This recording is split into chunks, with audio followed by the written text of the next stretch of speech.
Welcome to Navigating the Vortex, a deep dive, big picture analysis of contemporary geopolitics and geoeconomics. Today, Xi, Putin, and Modi will showcase their unity at the SCO summit in Tianjin. But their consensus is mostly symbolic and free of substance. The upcoming summit of the Shanghai Cooperation Organization, SCO, in Tianjin, China, from August 31 to September 1, 2025, will be the organization's largest gathering of heads of state to date. It comes at a time when the existing liberal international order is rapidly disintegrating, but rather than offering a concrete new order, the SCO demonstrates the persistent difficulties that anti-liberal powers, such as China and Russia, have in agreeing and implementing a credible alternative. Founded in Shanghai in 2001 with just 6 members, Russia, China, Kazakhstan, Kyrgyzstan, Tajikistan and Uzbekistan, the SCO has grown rapidly over the past decade.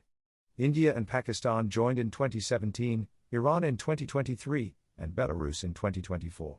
Beyond these now 10 member states, the SCO also has 2 observers, Afghanistan and Mongolia, and 14 dialogue partners, including Turkey, Egypt, Armenia and Azerbaijan, several of the Gulf states, and a number of other Asian states. If measured by the population of its core member states, it is the world's largest regional security organization. Size clearly matters, but in the case of the SCO it creates problems instead of contributing to their resolution. The organization did little in response to escalating tensions between India and Pakistan in the wake of the terrorist attacks in Kashmir that brought the 2 long-standing rivals to the brink of nuclear confrontation. It took US mediation to de-escalate the violence. The SCO's subsequent failure to condemn cross-border terrorism explicitly in a joint statement of the meeting of defense ministers at the end of June led to India refusing to sign it. When Israel attacked Iran, the SCO issued a strongly worded condemnation of the attacks. But India distanced itself officially from the SCO statement. These and other simmering tensions, such as between India and China over a new dam project in Tibet, are likely going to be papered over at the SCO summit in Tianjin.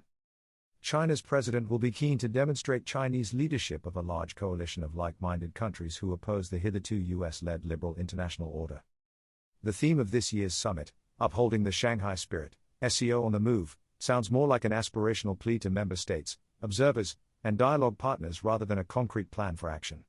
The so-called Shanghai Spirit, a hazy mixture of standard Chinese talking points about mutual respect, peaceful coexistence and win-win cooperation, is little more than empty rhetoric. It is also very fragile. 2 member states, India and Pakistan, have recently gone to war with each other. Armenia and Azerbaijan have been involved in several full-scale violent confrontations since they became dialogue partners almost a decade ago. And if they have now embraced the Shanghai spirit, they did so, ironically, in Washington and after both their relations with Russia significantly soured. Nor does the SCO have much of a track record of constructive involvement in internal conflicts in its member states and dialogue partners, such as Kyrgyzstan and Myanmar. This is even more obvious in the case of Afghanistan, where Russia's recent official recognition of the Taliban government poses yet another challenge to the SCO. China has cautiously welcomed Russia's recognition but not followed suit, while several Central Asian member states of the SCO already have a wide range of economic ties with Afghanistan. But Pakistan, Iran and the Gulf states remain deeply ambivalent about the Taliban regime. It is also worth noting that the SCO's very selective commitment to the Shanghai spirit does not extend to relations between the organization and non-member states. That much is evident from the SCO's lack of condemnation of the Russian aggression against Ukraine. Previous summits in 2022, 2023 and 2024 produced lengthy declarations of intent, but little follow-through. It is, therefore, difficult to see where the SCO will move.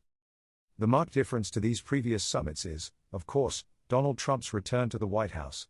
On the one hand, Trump has demonstrated the near irrelevance of the SCO as a security player compared to the indispensability of the United States when it comes to managing crises, such as those between India and Pakistan, Armenia and Azerbaijan and Cambodia and Thailand.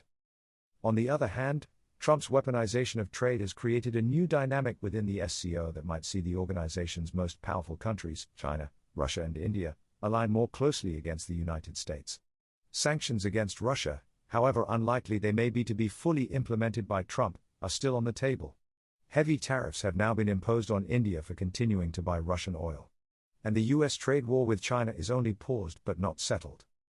For their own sake, and even more so for the sake of their actual and potential partners in the global south, China, Russia and India must demonstrate a unity of purpose at the SCO summit.